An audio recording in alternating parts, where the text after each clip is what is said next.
Esse texto de Mateus é o momento onde Jesus encontra os seus discípulos e ele faz ali uma espécie de levantamento social. Ele diz: escuta, o que as pessoas aí estão falando a meu respeito? O que as pessoas estão dizendo aí a respeito da minha pessoa? Eu quero saber.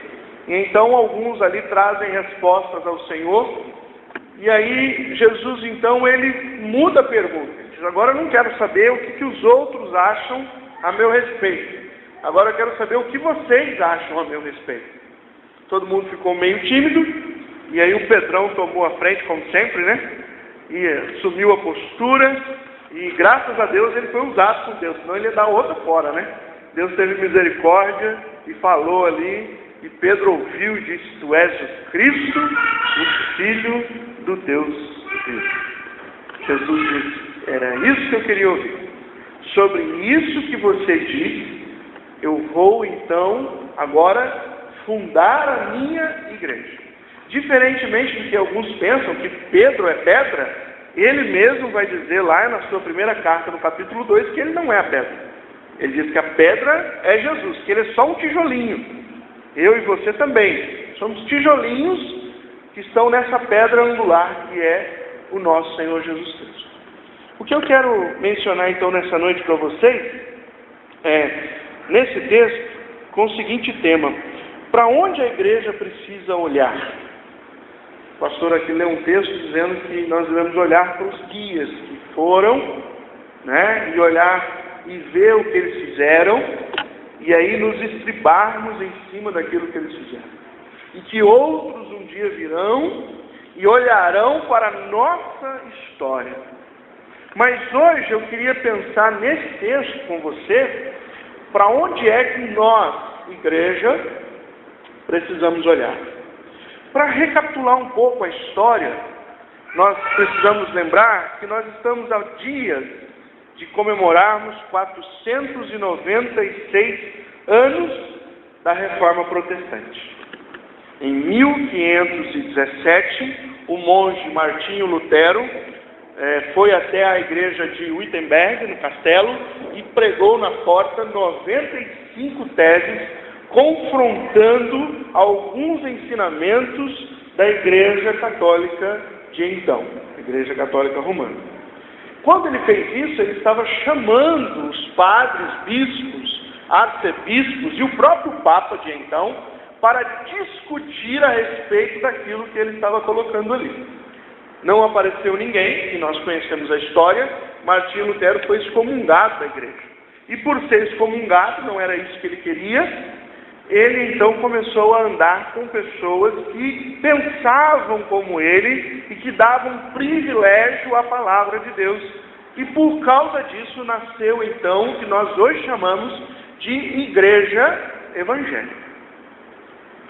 Passando um pouco mais à frente na história, nós também estamos comemorando como igreja cristã evangélica, 112 anos de história. Fizemos agora em agosto, está fresquinho ainda. 112 anos que nós somos igreja no Brasil, uma das igrejas mais antigas do Brasil. O Brasil recebeu o Evangelho pela primeira vez com missionários, em 1855, ou seja, pisaram aqui na nossa terra com o intuito de levar a palavra, os primeiros missionários, há exatamente 158 anos. Você vai falar assim: pastor, mas você já sabe de histórias protestantes antes? Sim. Os luteranos que chegaram lá para as linhas férreas, para trabalhar lá no sul, onde tem lá as suas cidades, aqui em Florianópolis, para a região. No Nordeste também os franceses chegaram, mas nenhum com objetivo missionário. Eles vieram, na verdade, morar. Não veio ninguém pregar a palavra. Inclusive, há na história fato de que os luteranos do Sul não permitiam que os brasileiros entrassem nas suas pequenas igrejinhas dentro dos seus vilarejos. Eles não permitiam. Eles achavam que ali era só para eles e eles não evangelizavam. O Evangelho chegou aqui no Brasil para nós conhecermos há exatamente 158 anos. Dito isso, eu quero fazer uma pergunta para nós pensarmos hoje. Como que você vê hoje a Igreja Evangélica Brasileira? Você não precisa me responder, mas eu gostaria que você pensasse nisso. O que é a Igreja Evangélica Brasileira? Como que você vê a Igreja Evangélica Brasileira? Se você nunca pensou, gostaria de te dar alguns segundos aí para você pensar em tudo que se ouve de Evangelho hoje. Porque alguns aqui que se converteram há mais ou menos 2 décadas, eu me converti nessa época, né? Quer dizer, só de pastor eu já tenho 11, então não adianta esconder a idade, né? Eu tenho mais ou menos uns 20 anos de convertido, 2 décadas. Tem outros que tem mais, 30, 40 anos. A gente está vivendo um momento hoje que a gente está meio assim perdido. Porque há 20 anos, quando a gente falava que a gente era crente, o povo olhava para a gente e dizia, quê? Que bicho é esse? Ah, você é crente daquele jeito? Então vinham todos os rótulos de crente que se podia existir há 2 décadas atrás. Hoje, quando você diz para a pessoa, eu sou crente, o que ela diz para você? Mudou muito do que as pessoas diziam há 20 anos atrás. Hoje as pessoas dizem, eu não vou na sua igreja não, porque lá o pastor vai pedir dinheiro. Estou fora. Hoje a ideia é que a igreja evangélica é um rio insaciável de arrancar dinheiro dos outros. A igreja, então a gente tem algumas ações, algumas coisas que ficam na cabeça das pessoas com relação ao que é a igreja evangélica. Nós mesmos sofremos isso. Quando nós olhamos para este mundo que é a igreja evangélica hoje, nós ficamos pensando, onde eu estou? Aonde eu me encontro no meio desse cenário tão vasto que é a igreja evangélica brasileira? Olhando para esse texto, nós vamos ver que a igreja, ela é uma só. Ela é aquela que foi fundada por Cristo e ela tem uma finalidade. Ela tem um alvo, ela tem um objetivo. A igreja ela não é um lugar onde vai se fazer várias coisas. A igreja, ela precisa perceber aonde está o seu DNA perdido. Quem é a igreja? Quando nós descobrimos quem nós somos, então nós vamos saber dizer para as pessoas lá fora realmente quem somos nós. Se nós não descobrirmos isso, nós vamos passar uma coisa lá fora que as pessoas não vão entender. Minha proposta para você nessa noite é que eu e você, como igreja, precisamos olhar para 3 lugares, para 3 posições. Primeira coisa que eu quero convidar você é que você precisa olhar para cima. Por que olhar para cima? Olhar para cima simboliza adoração. Nós precisamos olhar para o autor e consumador da nossa fé. Nós precisamos olhar para Deus. Nós precisamos entender que a igreja é um povo que foi convidado, chamado para adorar ao Senhor.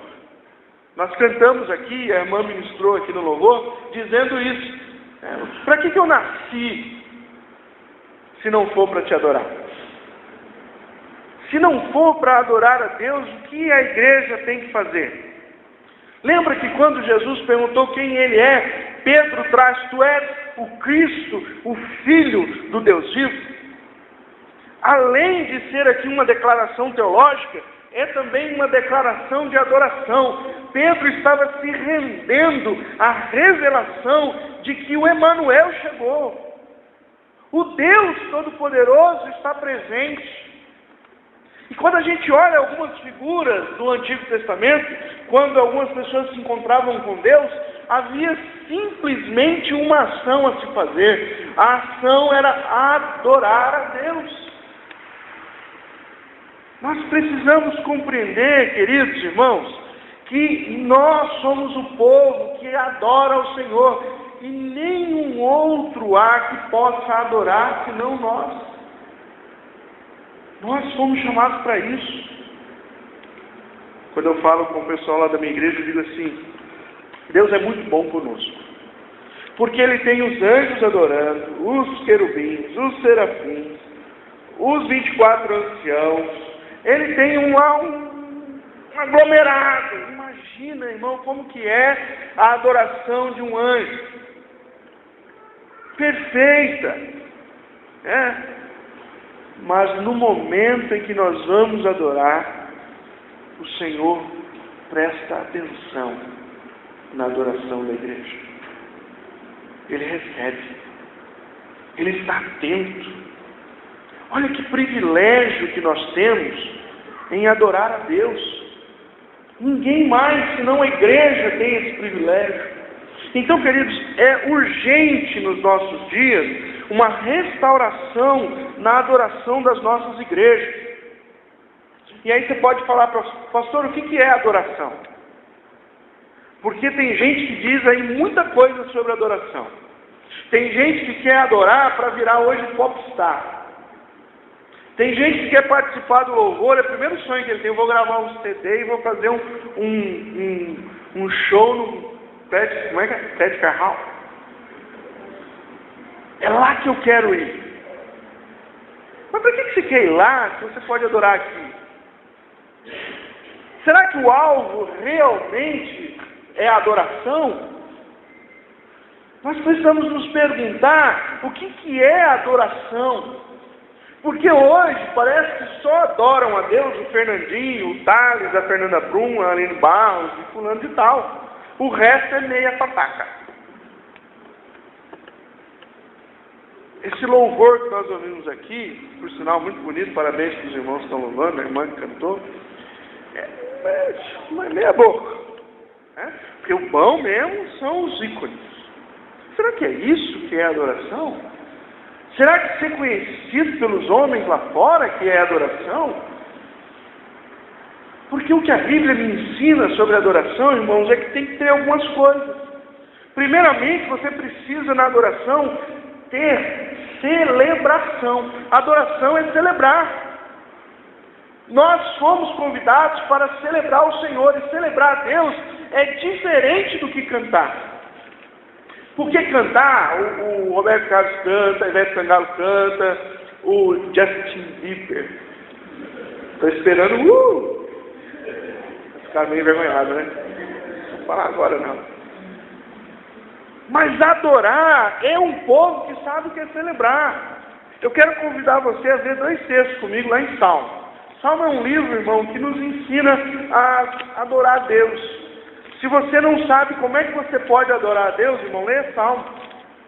Você vai entender como que pode, o que não pode na hora da adoração.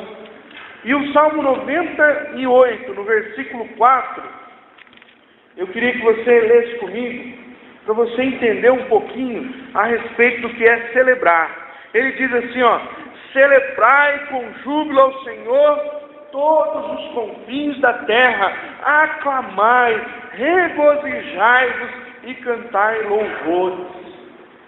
Celebrar está ligado à alegria. Celebrar está ligado a alguém que tem entusiasmo em Deus. Não é só cantar, porque você pode cantar, mas o teu coração não está alegre diante do Senhor. Você pode ter uma voz linda, maravilhosa, estrondosa, mas o teu coração está distante. O teu ser não está se agradando em Deus. E então não há celebração. Pode haver até uma boa apresentação, mas não celebração. O Salmo 100 aí do lado, versículo 1 diz: celebrai com júbilo ao Senhor de novo todas as terras. Nós temos dificuldade com celebrar a Deus, porque o celebrar é expor um sentimento de alegria pela santa presença do Senhor. E nós temos algumas dificuldades. Sabe qual é a figura? Toda vez que eu falo em celebrar, qual a figura que me vem à mente? É Davi. Com todo respeito à palavra que eu vou usar aqui, os jovens conhecem, doidão, dançando na frente da arca. Explorando todo o ser dele, celebrando a Deus, escandalizou até a esposa. A esposa deu um corretivo, né? Mas rapaz, onde já se viu? Ela era meio pernambucana, né? Onde já se viu isso? Coisa indecente, um rei sem as suas vestes, no meio da rua, pulando igual um cabrito. Mas ele disse: a alegria do Senhor tomou conta de mim. Eu celebrei. E quando a gente celebra a Deus, irmão, a gente expõe o nosso prazer pela presença santa do nosso Deus. Nós começamos a cantar aqui dizendo que há uma unção porque Ele está presente. E se Ele está presente, Ele move o coração daqueles que o amam para adorá-lo. E adoração é celebração. Amém? Outra coisa que eu entendo que é celebração, e o Salmo vai me ajudar, é adoração, o Salmo vai me ajudar. Adoração também é contemplar, irmão, é contemplação. Olha o Salmo 27, versículo 4. Salmo 27, verso 4. Uma coisa peço ao Senhor e a buscarei, que eu possa morar na casa do Senhor todos os dias da minha vida, para contemplar a beleza do Senhor e meditar no seu templo. Uma coisa peço ao Senhor, que eu possa habitar todos os dias na casa do Senhor, que eu possa morar na casa do Senhor. Tem um povo hoje que diz: não, pastor, eu adoro a Deus. Se tiver 2 cultos na igreja na semana, ele sai da igreja. Ele diz: é muita coisa. 2 cultos é muita coisa, não dá. E eu tenho faculdade, eu tenho trabalho, eu tenho isso, eu tenho aquilo, eu tenho que ir no shopping, tem que levar o cachorrinho para tosar. Quem ama o Senhor, irmão, tem prazer. A andorinha fez o seu ninho e eu encontrei os teus altares, Senhor Rei e Deus meu. Está cheio de gente que diz que quer adorar a Deus, mas não quer ir na igreja.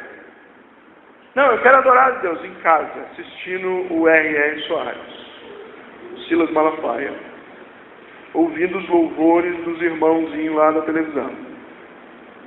Já viu a nova igreja agora? Cristo em casa. No sofá, com um balde de pipoca do lado, né? Dura que não dá para fazer com manteiga em casa, igual aquela manteiga lá do cinema, né? Senão eu estava perdido, viu, pastor? Acho que nem domingo ia ter ninguém na igreja. A gente trocou a ideia de um Deus que é celebrado na comunhão e na unidade do povo por um Deus que vem agora marketizado. Ele está lá, agora basta você ligar o canal que você quiser. Você pode assistir o RS, você pode assistir o Silas. Se você for meio assim, que gosta da católica, vai para o Canção Nova, que está dando tudo legal. É assim. A Bíblia diz que aqueles que amavam o Senhor, eles tinham um prazer de estar na casa do Senhor, contemplar a beleza da tua santidade, estar junto com um povo que tem o mesmo sentimento de adorar o Deus que está presente quando 2 ou mais se reúnem no seu nome. Adorar sozinho é chato. Adoração e contemplar a Deus é na comunhão.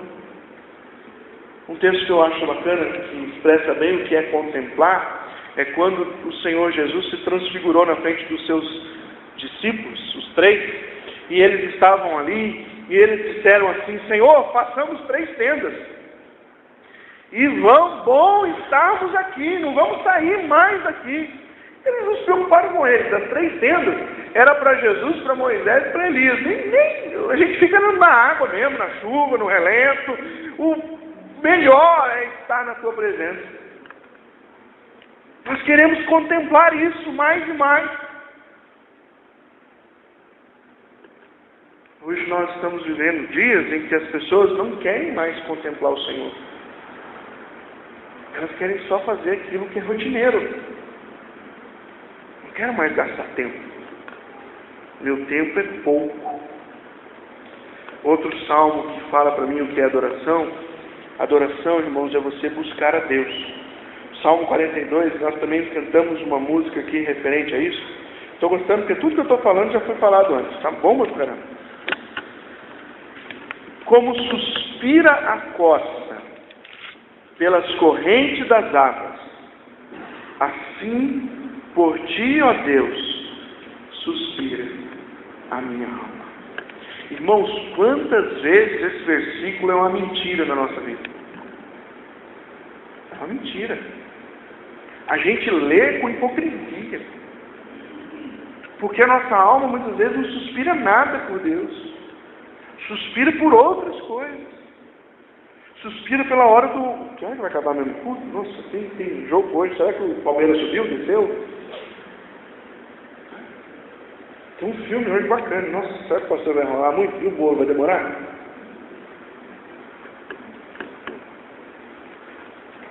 Adoração é ligado a alguém que não está nem aí para mais nada. Eu quero buscar o Senhor. Eu quero estar com Ele. Eu quero encontrar-me com Ele. Tem um texto da Bíblia que eu acho bacana. Eu gosto muito daquele texto. É o texto quando Jesus vai na casa de Lázaro. E aí tem duas mulheres na casa de Lázaro. Marta e Maria. Né? E a primeira mulher é Marta. Ela é funcional, gente. Marta é aquela pessoa que se você pensou no café, o café está na sua frente. Fala, oh, glória. Graças a Deus por essa irmã. Né? E quando Jesus foi apontando lá, ela já correu.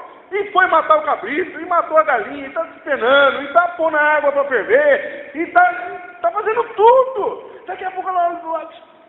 Cadê a Maria? Sem vergonha daquela minha irmã, já correu de novo. Não é possível. Ela entra na sala e Jesus está conversando com os discípulos, e quando ela olha... não é que a Maria está lá? Sentada. Olha, ela lá se matando e a outra folgada sentada. E ela chega para Jesus e diz, ó, Jesus, estou suado aqui, meu filho. Já matei o cabrito, já estou tosando ele, já a galinha está quase no fogo já, o arroz tem que fazer, o feijão, e a Maria aí e eu aqui. Dá um jeito. Fala a verdade, no nosso dinamismo hoje, quantos de nós, se fosse nós, íamos dizer, Maria, levanta, mulher, vai procurar o que fazer, agita essa vida aí. Jesus olhou e disse, Marta, você está se perdendo por pouca coisa, meu filho. Maria escolheu o melhor, e isso de nenhum jeito vai ser tirado dela. Sabe o que é a igreja que adora, irmão? É a igreja que está interessada em buscar Deus. Só Ele. Nada mais. Às vezes eu fico preocupado com a igreja, porque a igreja fala assim, pastor, não sei não, nossa igreja está meio xoxinha, está pouco evento.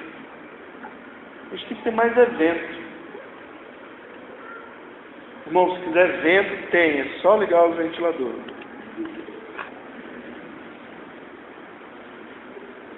Nós precisamos de homens, mulheres, jovens, crianças, que amem o Senhor, que busquem, só porque querem sentar perto de Jesus e ouvir dele e falar com ele. Adoração, queridos, é isso. É você celebrar, é você contemplar e é você buscar ao Senhor. Será que temos sido uma igreja que adora ao Senhor? Há celebração em nós? É uma pergunta que precisamos fazer. Será que é um alvo nosso contemplar o Senhor? Temos sede mesmo? Será que ainda há sede para buscar ao Senhor? Assim como a corça, sacia pela água. A minha alma, Senhor, anseia por Ti. Pense nisso e responda para si mesmo. Bom, esse é o primeiro lugar que nós precisamos olhar, para cima, Deus. E o segundo, sabe para onde que é? É para o lado, ao redor, assim, ó. Dá uma voltinha. Né? Eu sei que vocês não são coruja, não vão conseguir fazer 360, mas dá uma olhada para o seu lado, para trás agora um pouco, vê quem está aí do seu lado. Se você não falou oi ainda para o irmão, fala oi, como é que você está? Viu aí quem é que está do seu lado? Essa é a segunda visão que a igreja precisa ter, o segundo lugar que a igreja precisa olhar. Nós precisamos olhar ao redor. Sabe o que é isso? É a busca pela unidade. Esse povo que está aqui hoje é um povo que tem que ser unido, tem que ser um. A igreja olha para cima, adora Deus, e a igreja olha para o lado e para os irmãos, e aí eles vivem essa unidade que o Senhor quer. E o que é unidade hoje, irmão, nos dias atuais da nossa igreja? Por exemplo, alguns, pastor, eu sou unido com o irmão, eu fico lá depois do culto conversando com ele. Então, unidade é conversar, bater papo depois do culto. Não, eu sou unido, eu dou paz do Senhor, velho. Sou unido, pode ficar tranquilo comigo, não tem desunião não, é paz do Senhor para todo mundo. Uma vez eu estava num congresso, no encontro de pastores, chegou um pastor atrasado, e a gente estava sentado assim na primeira parte dos bancos, e o pastor passou dando paz do Senhor pra gente, né? Mas ele estava atrasado, ele tinha que correr, então ele ficou assim, passeou. Quase que eu perguntei para ele, passeou aonde, irmão? Onde é que você foi, que você está chegando agora? A gente acha que é isso, que é unidade, essas coisas. Não, eu sou unido, eu participo da mesma igreja que ele. Estamos juntos, irmão, estamos juntos aí. Sabe que é isso que é ter unidade? O que a palavra de Deus nos diz sobre unidade? Irmão, a unidade para mim é entender e viver o slogan de unidade que a Bíblia tem. São vários versículos que diz assim, ó, uns aos outros. Você já leu algum versículo que diz isso? Quando o versículo está dizendo para nós, ó, uns aos outros, está referindo o que é que Deus quer de mim para com o meu próximo. E primeiramente para com o meu irmão. Então, o que é viver unidade? Não é você dar um tapinha nas costas, não é você dizer paz do Senhor, não é você bater papo fora da igreja depois que acabou o culto. Isso tudo é muito legal, é muito bom, mas não é só isso. Porque se eu não vivo uns aos outros, eu estou longe. Por exemplo, Romanos capítulo 12, versículo 10 diz assim, dediquem-se uns aos outros com amor fraternal e prefiram dar honra aos outros. Quer viver unidade? Fácil. Olha como é simples. Você precisa se dedicar àquela outra pessoa. Simples. Não é facinho isso? Tira de letra. Mas não é só isso. Dediquem-se com amor. E mais, prefiram honra a ele do que a você. Tapinha nas costas, Pai do Senhor. Não. Doação, irmão. Dedique-se. O teu irmão está precisando de você? Vá lá. Outro texto de uns aos outros. Efésios 5, 21. Sujeitem-se uns aos outros. Irmão, você quer ver nunca mais ter uma briga numa igreja quando a gente cumprir esse versículo aqui. Porque no dia que eu me sujeitar a outra pessoa, nunca mais eu vou brigar com ela. Porque agora ela tem total autoridade de mandar em mim. Mas ela não vai mandar. Sabe por quê?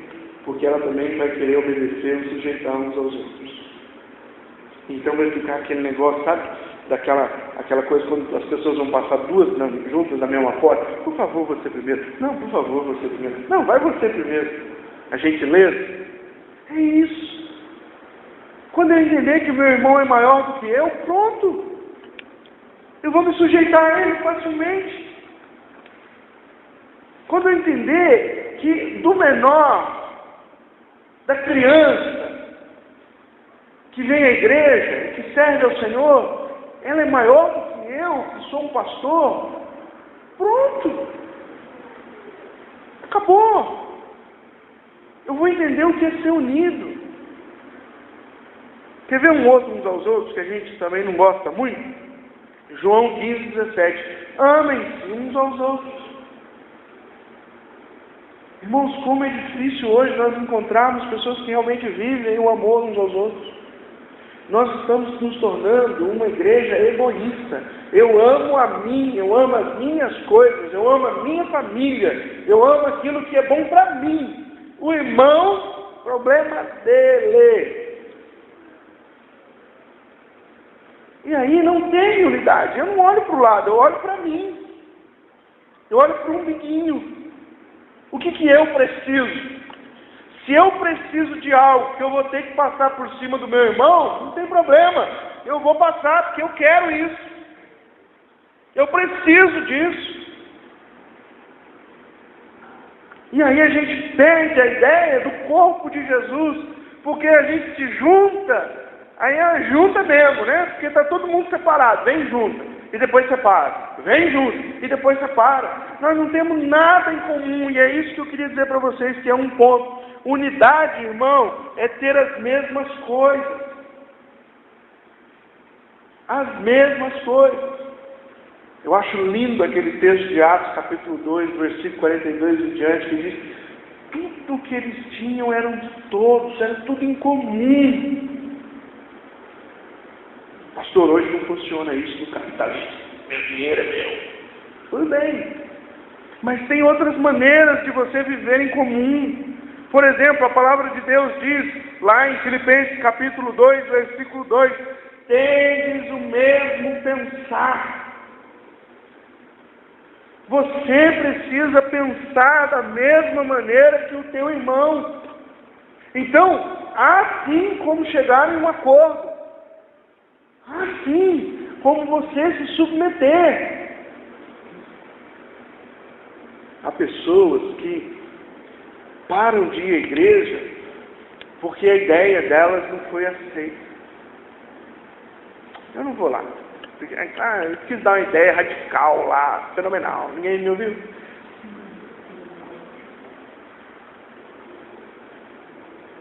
Não se submeteu. Pensar e também viver da mesma maneira. Filipenses capítulo 2, versículo 5 diz: tende a mesma maneira de viver como Cristo. Tende o mesmo sentimento que houve em Cristo Jesus, que subsistindo na forma de Deus, não usou com usurpação o ser igual a Deus, mas antes se esvaziou de si mesmo e assumiu uma forma de servo. Meu irmão, quando você deixar o ego seu todinho morrer, ser submetido à presença maravilhosa, real de Jesus, não vai ter mais nada que impeça você ser unido com as pessoas. Porque Paulo diz que ele morreu e que nós precisamos seguir o mesmo caminho. Unidade é também, irmãos, nós entendemos que eu vivo aqui nessa igreja, ou lá na minha igreja, ou na igreja de Bragança, com um objetivo. Eu preciso entender que Deus me colocou para edificar o meu irmão. Tem gente que acha que está na igreja para ser um peso morto. Eu estou aqui mesmo, mas sei lá, Deus sabe até quando. Por enquanto eu não me encontrei, pastor. Estou tentando me achar ainda. Irmão, você só está aqui nessa terra, servindo ao Senhor, em uma igreja, porque Deus quer que você seja um instrumento para edificar outros. Se for para ficar só dando trabalho e enchendo o saco, por favor, levanta a mão e diga assim: Senhor, leve em paz o teu servo.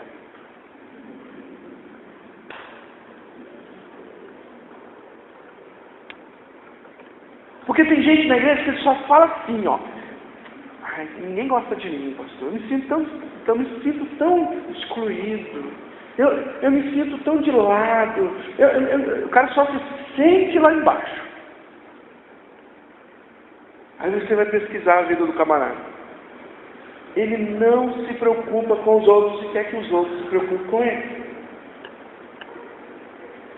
Uma vez teve uma mulher que ficou lá na igreja, ficou doente. Aí eu fui visitar uma vez, depois fui de novo, levei minha esposa. E ela ficou, acho que um mês, mais ou menos, enferma. Depois ela quer sair da igreja. Aí eu fui lá. Minha irmã, por que você vai sair da igreja, irmã? Ah, pastor, eu fiquei um mês aqui na cama. Doente, tomando remédio, não sei o quê. E não veio ninguém da igreja me visitar. Só o senhor que veio. E quase falou, porque você é pastor, né? Obrigado a vir. Não veio ninguém. Eu estou muito triste, muito decepcionado. Eu vou para outra igreja. Eu disse, irmã, você tem toda a razão em estar triste e decepcionada. E realmente foi um erro dos nossos irmãos lá em não se preocupar com você. Eu sinto muito. Mas deixa eu te fazer uma pergunta. Quantos anos você está na igreja? Ela disse, pastor, acho que uns 7 ou 8 anos. É isso. Quantas vezes um irmão esteve enfermo e você foi visitar?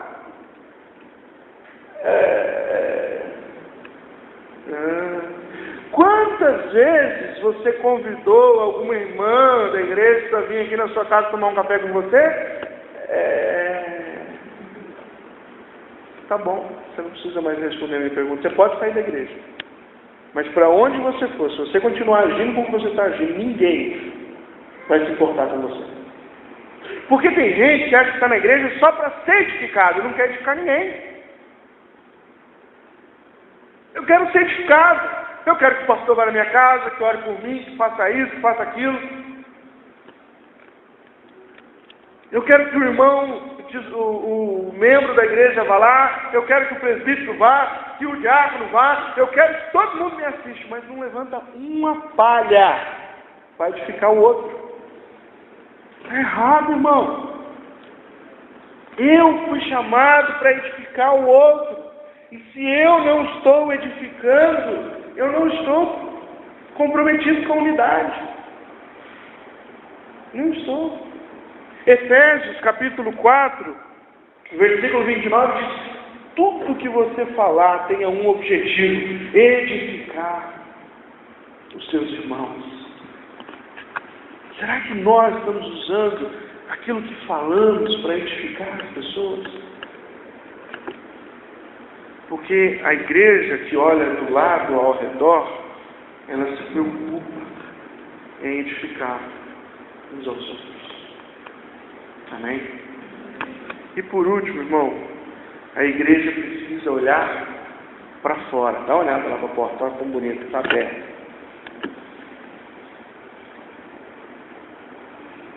Eu já vi uma igreja, eu quero fazer lá na minha, não fiz ainda, mas tem 2 frases. Uma na porta para você entrar e uma na porta quando você sai. Para você entrar está escrito, entre para adorar. E na hora que você sai está escrito, saia para servir. Sabe quando a igreja é a igreja? Quando ela olha para fora e entende a tarefa.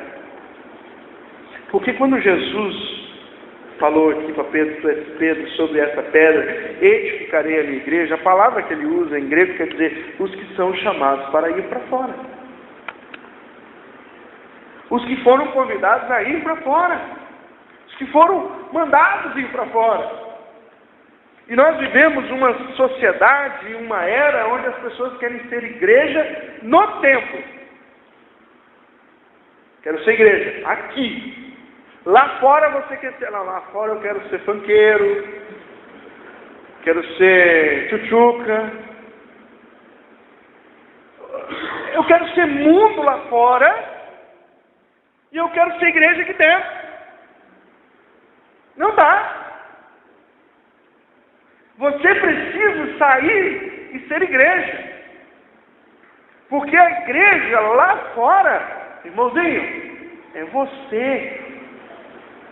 Não pensa que o pessoal vai ficar passando aqui na frente da igreja e dizer assim, eu quero ver como que é a igreja do Vale do Sol. Olha que fachada bonita, que prédio do lado alto, bonito, suntuoso. Nossa, ele deve ter um monte de coisa aí bonita, legal. Não. Eles vão olhar para a tua vida. E quando você falar, eu sou da igreja cristã evangélica do Vale do Sol, você vai estar dizendo para eles como é essa igreja. Entendeu? A igreja precisa olhar para fora, evangelizar. Só que quando a gente fala em evangelizar, o primeiro momento que vem na nossa cabeça é o seguinte: evangelizar já sei, pastor, é fazer uma EBS. Vamos evangelizar. Vamos fazer uma EBS. Evangelizar, tá bom, pastor, nós vamos fazer então uma entrega de folhetos no bairro. Isso é evangelizar. Ou algum outro estilo de programação evangelística que a gente tem. Irmão, isso não é evangelizar. Isso é um programa de evangelização. Muito bom, por sinal. Pode fazer. Pode entregar folhetos, pode fazer BF, pode fazer, abrir a igreja para o povo aí fora entrar e ver, como é que fala, pressão arterial, e curar o dedo da pessoa. É bom demais isso, mas isso não é evangelizar. Só isso não. Evangelizar é eu e você entendermos que tem que ser um estilo de vida. Não é uma ação, um mês aqui, um mês lá. Mas é todo dia. Eu preciso testemunhar o amor e a graça do nosso Senhor Jesus Cristo. Sabe como é que você e eu vamos evangelizar? Quando nós tivermos a mesma compaixão que teve em Jesus. A evangelização começa quando nos sentimos movidos em amor e compaixão pelo perdido. No texto de Lucas, capítulo 19, 41 e 42, Jesus ele chora quando ele entra em Jerusalém e ele clama sobre Jerusalém. Ele diz, Jerusalém, Jerusalém, se você soubesse quem é que está entrando aqui agora, se você se arrepender. Jesus ele chorou, irmão, porque ele viu a situação e a miséria daquele povo. Em Mateus capítulo 9, versículo 36, diz que Jesus se compadeceu da multidão porque eram como ovelhas sem pastor. Pessoas perdidas, longe de Deus. Hoje, nós vivemos uma sociedade que está com o coração tão endurecido, tem passado para nós, que quando a gente vê alguém fazendo mal lá fora, a primeira coisa que nos vem à cabeça é, devia morrer, vagabundo, miserável. O cara fez isso. Se fosse eu, amarrava ele no carro, sai arrastando ele, 120 km por hora, na Via Dutra. É assim. A gente quer misericórdia para nós. Para mim, Deus me perdoa aquele pecadinho de novo. Para o outro lá fora, a gente está que nem Tiago e João. Senhor, quer que oremos aqui para descer fogo do céu? Sobre o Planalto Central de Brasília. Deus, manda fogo. É assim que a gente é. Aquele deputado, Senhor, bem na cabeça dele. A gente não ora por ele, a gente não ora dizendo, Senhor, está vendo aquele deputado lá? Sabe por que ele rouba? Sabe por que ele faz isso? Porque ele não conhece o Senhor. Tem misericórdia dele, ajuda ele a conhecer o Senhor, perdoa os pecados dele lá, Senhor. A Dilma, miserável, já vai subir de novo a gasolina. Senhor, aquele câncer podia voltar. Você pensa que não tem esse sentimento no coração de muitos? Tem. Enquanto a gente devia estar quebrantado, Senhor, olha esse povo, olha o que eles estão fazendo, e eles estão fazendo isso porque eles não conhecem o Senhor.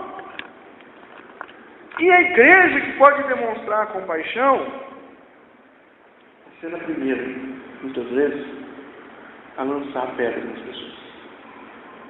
Ninguém evangeliza se não tiver compaixão pelos perdidos. Se você não olhar lá fora e dizer, aquele cara está caminhando para o inferno e ele precisa de Jesus, você nunca vai evangelizar ele. Se você achar que ele pode continuar vivendo daquele jeito, Deus um dia, pela graça, vai alcançar, é eleito, Senhor, Deus alcança em algum momento. Se você pensar assim, você nunca vai ser motivado a alcançar o seu parente, o seu amigo, ninguém. Nós precisamos orar, Senhor, tem misericórdia. Nós não temos mais amor pelos perdidos. Sabe quando é que a gente vai evangelizar, irmãos? Quando a gente entender que a nossa vida precisa ser uma doação toda ela. Sabe qual foi a maior doação que você já recebeu? Deus doou. João 3,16, porque Deus amou o mundo de tal maneira que doou o seu Filho. Jesus foi o primeiro missionário, irmão. Ele veio para que eu e você tivéssemos vida. E Ele nos ensinou agora que nós precisamos doar a nossa vida para que outros tenham vida. Mas a gente não consegue entender isso, então a gente se preenche de um monte de afazeres para a gente não ter tempo para evangelizar ninguém. Eu não posso, pastor, eu tenho isso, aquilo e aquilo outro. Tudo bem que você tem um monte de coisa para fazer, mas qual é a principal? Eu ainda acho que é alcançar os que estão morrendo sem Jesus. Sabe quando é que nós vamos evangelizar? Quando nós pregarmos a Jesus. Porque tem muita gente que diz assim, não, pastor, eu evangelizo. Aí você fala assim, o que você fala para o camarada? Não, eu digo para ele assim que ele precisa ir na igreja. Mas você não evangelizou. Você está esperando que a igreja evangelize. Irmão, não existe evangelização em chamar a pessoa para ir na igreja. Existe um bom convite, continue chamando. Mas evangelizar é você aprender.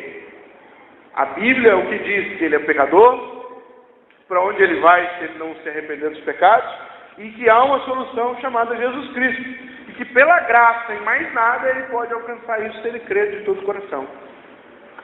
Agora, é muito mais fácil convidar para vir na igreja. Mas nós não fomos chamados para convidar as pessoas a vir na igreja. Nós somos chamados para ser igreja lá fora com eles. E eles não precisam vir à igreja. Porque quando eu e você estamos indo, a igreja está indo também. Pregar o Evangelho. De fato. Só assim nós vamos entender o que é evangelização. A igreja precisa olhar para fora. Amém? Quero terminar perguntando para você. Você não precisa responder, mas seja sincero no seu coração. Para onde você, igreja, está olhando hoje, sua vida? Será que você tem olhado para Deus para adorá-lo mesmo? Será que você está olhando em derredor para ser um com o seu irmão e ajudá-lo e assistir e a ser bênção na vida dele? Será que você está olhando lá para fora com compaixão, com desejo de alcançar os perdidos da sua família, dos seus amigos, do trabalho, da escola? Será que há compaixão? Ou já há uma convivência tão legal que você já nem pensa mais nisso? Seja sincero. Para onde é que você está olhando? Quero convidar você a olhar na direção certa. Essas direções. Porque isso vai glorificar ao Senhor. Amém?